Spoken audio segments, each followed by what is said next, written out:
The 2010 Atlanta Press Club Debates, brought to you live from Georgia Public Broadcasting. Tonight, the Democratic race for state school superintendent.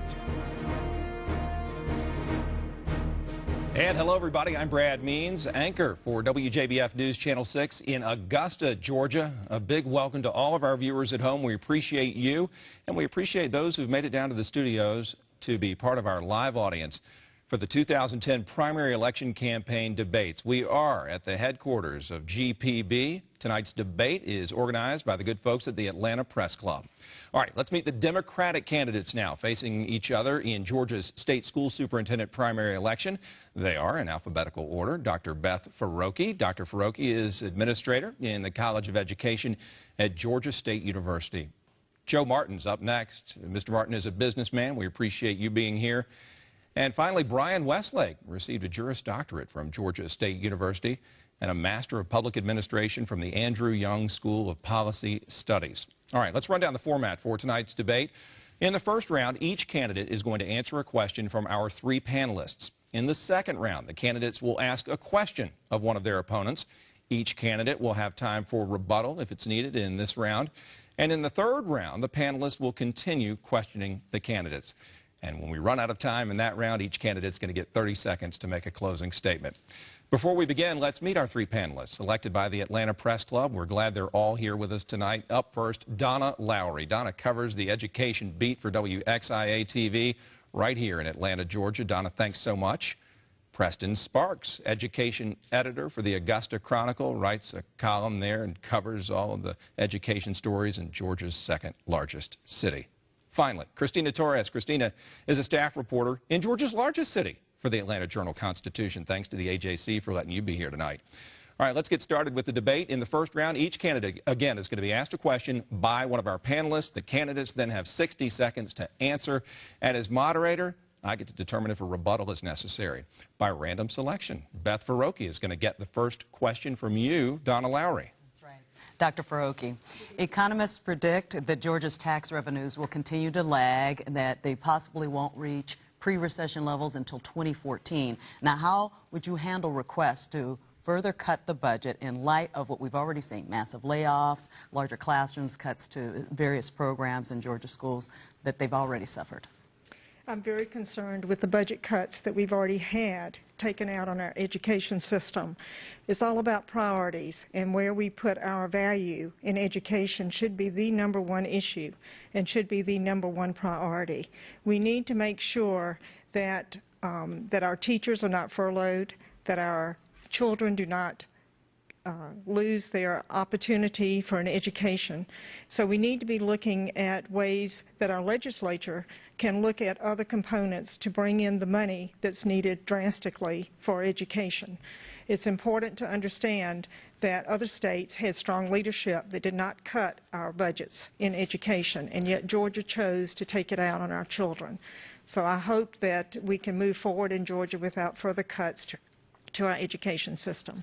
All right, very good, Dr. Farokhi. Thanks for that. Preston Sparks, your turn to ask Brian Westlake a question now. Yes, Dr. Westlake, at what point do you feel larger class sizes begin to harm instruction, and what teacher-to-student ratio would you like to see in classes?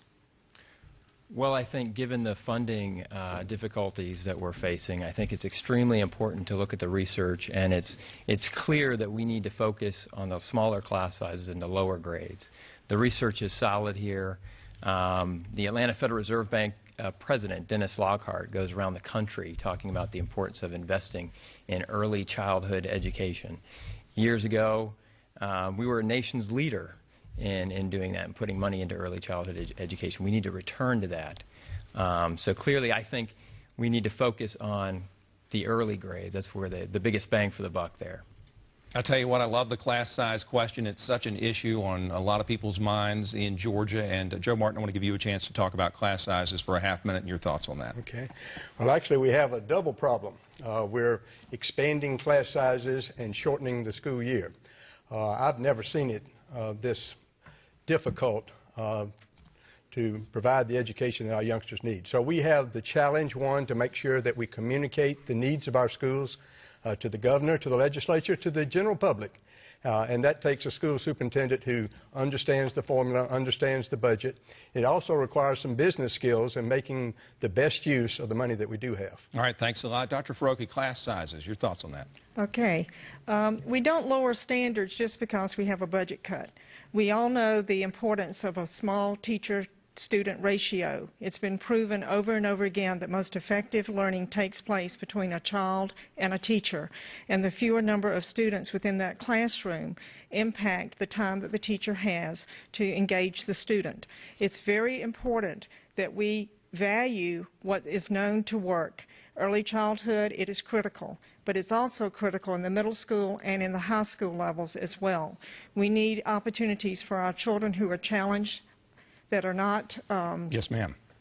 We appreciate it, Dr. Farokhi. Oh, okay. I don't mean to be rude. We do want to stay on time here, and you're going to get a chance to answer many more questions, No I promise you. problem. I do want to give our viewers a reminder, if you were paying close attention, we want to clarify, Brian Westlake is a candidate in the Democratic race for school superintendent. Wanted to make sure that was clear.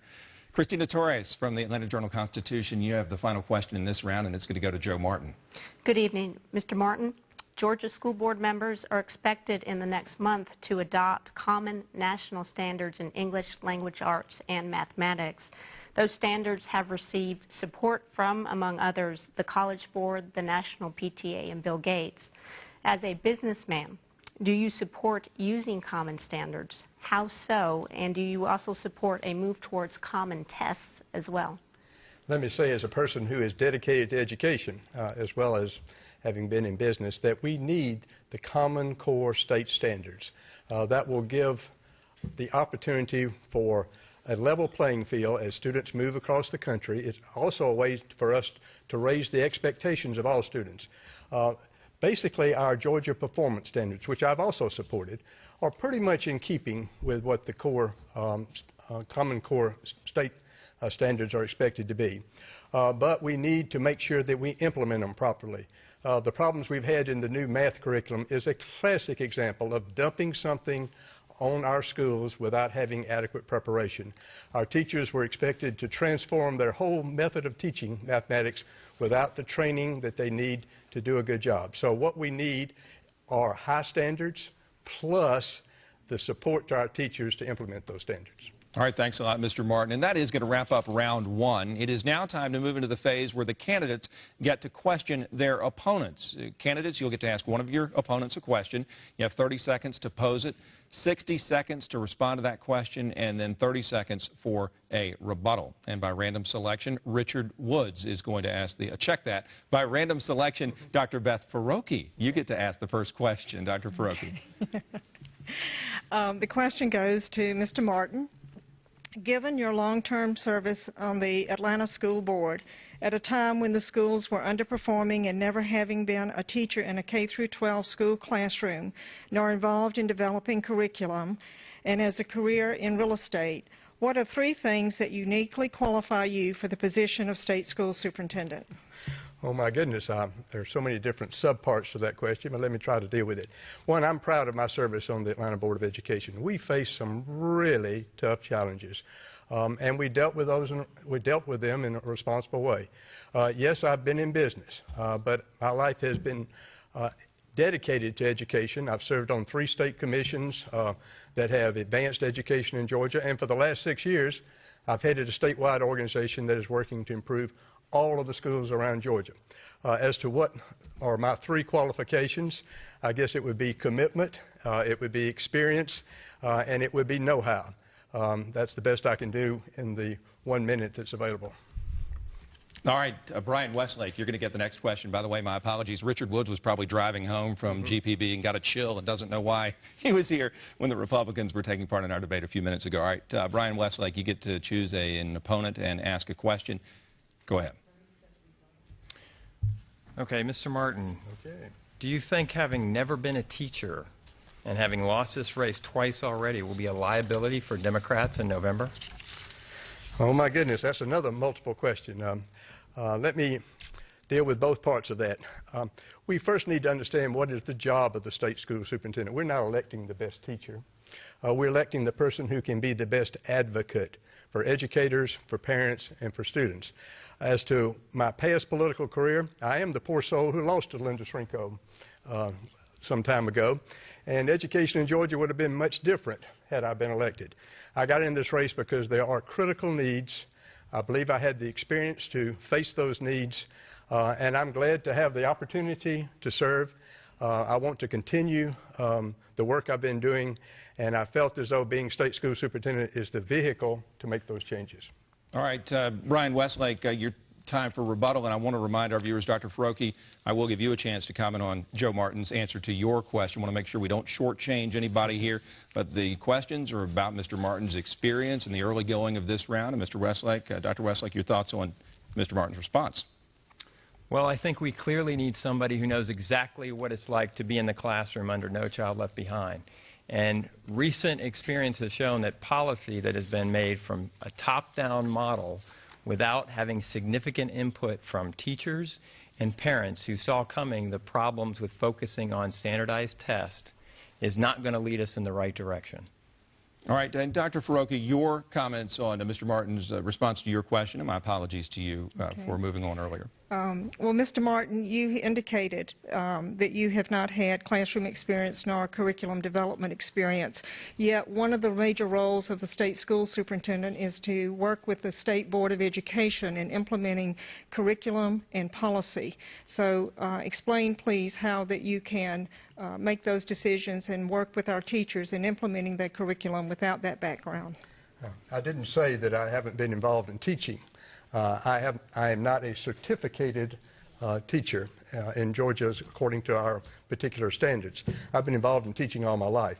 But the real job of the state school superintendent is to be the leader, to pull together all the experts to get something done.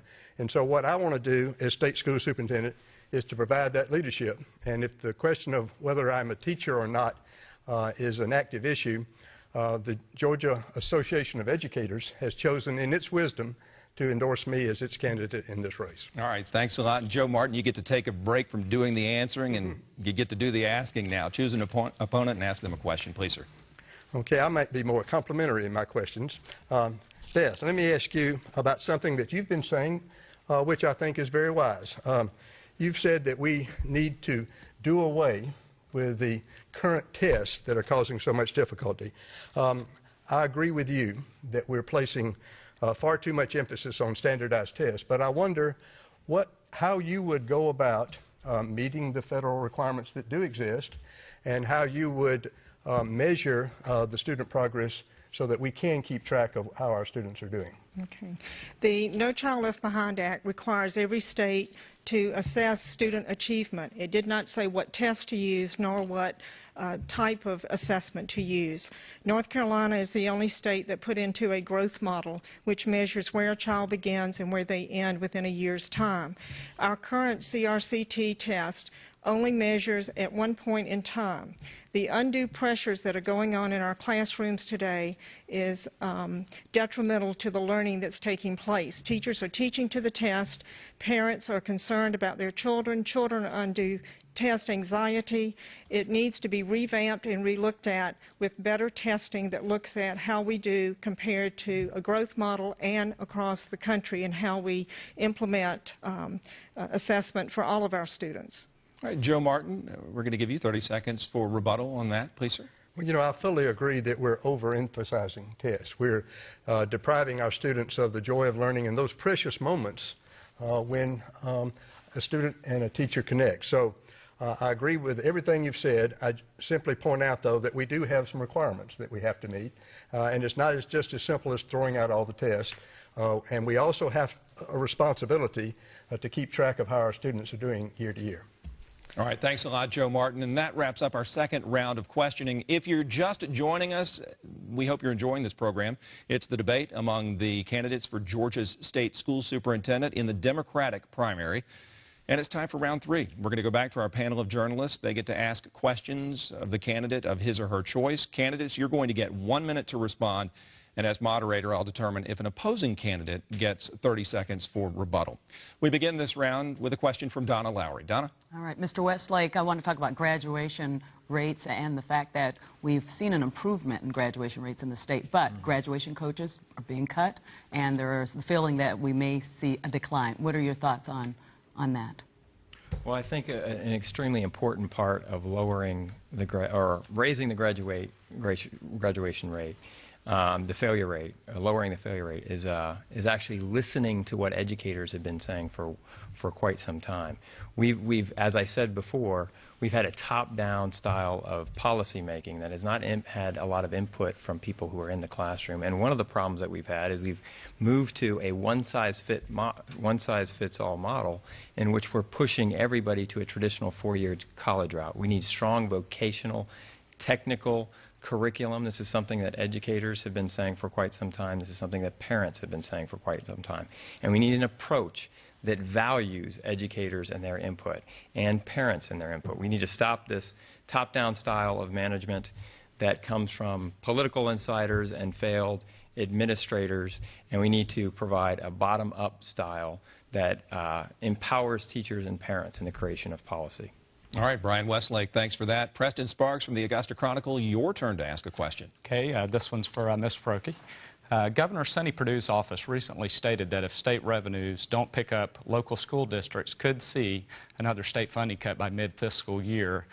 With that in mind, I'm wondering what ideas do you have about how to increase revenues for education, and would you consider going on a national game show like former Superintendent Kathy Cox did to raise funds? To the last question, no, I would not. I would be staying home in Georgia, making sure that our education system had a strong leader here working hard for our public schools. There are a lot of issues when it deals with the budget issues and the funding sources. I understand that there are revenues that are not being collected currently, some sales tax revenue that's not being collected across the state that needs to be looked at. We need to be looking at a variety of cuts that have been made or given to businesses and coming through that do not have to pay full revenue taxes in. But we need to be looking at what the things are going to be happening. As state school superintendent, you are a leader and advocate, and working with our state legislature is one of the major components, and talking about the importance of education. And currently I have 15 legislators who have endorsed my campaign to say that I've already started working on that, building that relationship to talk about the importance of education. Dr. Farokhi, we appreciate that. Kristina Torres from the Atlanta Journal-Constitution, your turn. Sure. Mr. Westlake, Georgia lawmakers recently rebuffed efforts by Governor Sonny Perdue to mandate that at least 50% of a teacher's annual evaluation be based on student assessment and performance. You are a classroom teacher. Should student performance be part of a teacher's evaluation, and how would you include it in a meaningful way, including whether a teacher's pay should be based on how well a student learns? Well, I don't believe in merit pay. I don't believe in pay for performance when we talk about linking standardized test scores of students to teachers' salaries. And I think there's clearly evidence out here that this is a problem. It would continue along the path that we've seen with No Child Left Behind, with focusing more and more attention on test prep instead of real learning, and we've seen how that's been a disaster. This was predicted, but there's plenty of research out there that shows it predicted this would happen, that we'd have a gaming of the system, and we've seen some of the testing scandals that have indicated this, a narrowing of the curriculum where we're only focusing on those things that are being tested. And we really need to change the model. You know, years ago, the NAEP, which is National Assessment of Educational Progress, used to go out and survey young people and find out if they were voting, find out if they were engaged civically in other ways. That's a true test of whether or not public education is doing its job, and that's what we need to get back to. All right, thanks a lot. And Preston Sparks, let me give you a chance to ask another question of our candidates now. Sure. There's been some discussion in the legislature. This will go to Ms. Farokhi. There's been some discussion in the legislature in recent years about adopting a single uniform school calendar and starting date for all of the systems in the state. Do you favor such a calendar? Why or why not? Well, it sounds like an easy job to do, to get everyone to agree on one calendar. Unfortunately, there are a lot of things that happen in a local system, and they should have that authority to maintain the calendar for their particular school system. There are some pros and cons to having the one calendar across the board. Vacations would be the same. teachers who are going back for professional development in our colleges and universities would have the same time frame to do that. But I don't believe at this point in time that this is going to be a process that's going to be easily done. I know back in the about 10, 15 years ago, I worked when I was at Georgia State University working with the Metro RESA area, which include all the metro areas, and we did have a common calendar so that the local area could perform and have vacations at the same time, and our teachers working with our institutions of higher learning so that they could get their professional development piece was easily done. All right, thanks, Beth Farokhi, for that. We appreciate it. Time now to go back to Donna Lowry for your next question for our candidate. We, in light of the budget crisis, and I'll ask this of Mr. Martin, in light of the budget crisis in education, teacher morale is low. Parents don't know what their child's classroom will look like in light of all the cuts with the teachers gone. So what positive words can you give them about what's actually going on in Georgia schools? Well, our teachers are working very hard. We've had great leadership, but we're facing a crisis. Over the last week, I've talked with at least 30 superintendents around Georgia and have learned that in nearly every one of those systems, the school year next year will be cut by at least 5 days and usually about 10 days. So we're cramped already, and reducing the time available for instruction will make that challenge even tougher. But what we have to do is we have to take the resources that we have, spend them more wisely. That's something I can help to accomplish. We need to use more technology in a more efficient and productive way. But we also have to gird our loins, make it through this year, but have a state school superintendent who can work with the new legislature in coming up with the resources. We won't be able to make it all up in 1 year, but to come up with the resources that we can begin to climb up to that point where we can do what's right for our boys and girls. And what that requires is commitment, and it requires leadership by the state school superintendent. All right, Joe Martin, thanks. Time now for our final question, and that's going to go to Kristina Torres. Kristina? Sure. Dr. Farokhi, this one's for you.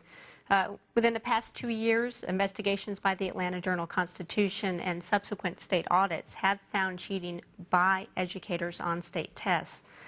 Georgia, as part of its application for the Obama administration's Race to the Top school reform program, has pledged to conduct intensive annual audits of its testing program to deter cheating. Two-part question. First, do you support such a pledge? And secondly, do you think the state's current oversight is acceptable, or would you support a new law that criminalizes test cheating? I would not be in favor of a law that would criminalize this. My biggest concern is the overemphasis on our state-mandated test, which creates a pressure vacuum that imparts undue stress for our school systems, for our teachers, for our students, for our parents, and for our community. It's important to understand that what we're doing has shifted from learning to testing, and we've lost the value of engaging our children in the classroom with our learning process. I propose that we revamp our testing system, relook at an issue that is so imperative. When you have to have pep rallies before a test, when you have to have the whole emphasis for a whole year where teachers are teaching to the test, telling students to practice tests from September to May, something is very wrong in a system that allows that to take place. We are becoming so standardized that we are losing the importance of engaging our children in learning so that they can become productive human beings at the end of their high school. Thank you so much. We're talking about teacher cheating and the policies that exist and perhaps those that should be implemented in the future. Brian Westlake, your thoughts on that? Well, again, when we focus on these standardized tests, this is a problem, and this was predicted. It was predicted by researchers. It was predicted by educators who are in the classroom every day. What we really need, as I said before, is we need to empower people who are in the classroom, who know exactly what's going on and what we need to do to serve our kids. We need to empower parents to be a part of those solutions that we create. It needs to be a bottom-up style of policy making. We need to end a policy making that ended up with No Child Left Behind, that ended up with a math curriculum debacle, that ended up with a one-size-fits-all policy. Yes, sir. That moves people to a 4-year traditional college route. All right, thanks a lot. Joe Martin, your thoughts on the subject of teacher cheating? I'm afraid that that controversy has been exaggerated. but where there are instances of cheating, we must deal with those. There are really some common sense things that haven't been done in the past that are being implemented this year in terms of weight test packages or bundle with a tape that can see whether the tests have been opened. We just need better oversight, but I'll agree with my colleagues on this panel that this is largely a reflection of the overemphasis on standardized tests. All right, Joe Martin, thanks a lot. Time now for closing statements from each candidate, 30 seconds apiece. Dr. Beth Farokhi, you go first. On July 20th, you have an opportunity to turn Georgia schools around. I will be the voice for those who cannot vote, the 1.6 million children in Georgia in our classrooms every day, and a voice for our teachers, 120,000 professionals who want to engage our children in learning. My 35-year-plus experience is broad career in education, from the classroom to administration to leadership, strong leadership. I offer my integrity, my deep passion. Dr. Farokhi, we thank you. Have to cut you off. Want to make sure we get out on time. Brian Westlake, your turn. We have an important decision to make on the 20th of July. We have to choose a leader for K through 12 education in the state of Georgia, and we need somebody there who's going to listen to the teachers, who knows exactly what has gone on in the classroom under No Child Left Behind, who knows exactly what has gone on under the lack of leadership in this office for the last 8 years. And we need somebody who's going to empower educators and empower parents to make sure that our elected officials make public education every one of their pet project. Joe Martin, your closing statement now. If you are concerned about what is happening to our schools, if you want a state school superintendent who will stand up for our students and for our educators, and if you want a proven leader who can be effective in making the necessary changes, I ask you to vote for Joe Martin for state school superintendent. I want to work with parents, teachers, and the entire community to do what's right for our boys and girls, to provide a world-class education for all of our students. Our students, our children, deserve nothing less. All right, thanks a lot, Joe Martin, for that, and thank you to all of our candidates. We appreciate it. That's going to wrap up our debate. A reminder to voters that the primary elections are going to be held Tuesday, July 20th. Thank you so much to our journalists. Great questions from you all tonight. And thanks to the Atlanta Press Club for arranging our debate. If you'd like more information about the Atlanta Press Club, you need to visit the Atlanta Press Club website. It's atlantapressclub.org. And the debates that air right here on Georgia Public Broadcasting are going to be archived on the Press Club's website. I'm Brad Means. For everybody here, thanks for watching. Take care. Club Debate Series is made possible by a donation from the late Tom Watson Brown.